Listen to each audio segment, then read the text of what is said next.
মাথায় রেখো। এতদিন আমরা পলাতক ছিলাম, এখন তোমরা পলাতক থাকার বেলা।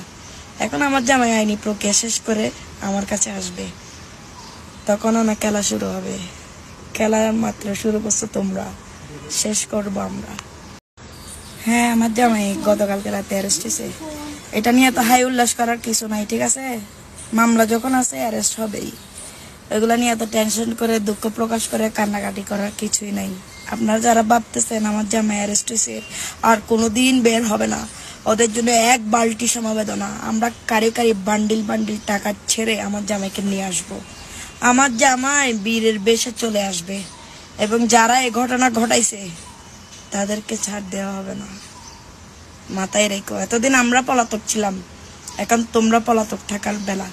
এখন আমার জামাই আইনি প্রক্রিয়া শেষ করে আমার কাছে আসবে, তখন না খেলা শুরু হবে। খেলা মাত্র শুরু করছো তোমরা, শেষ করবো আমরা, ঠিক আছে?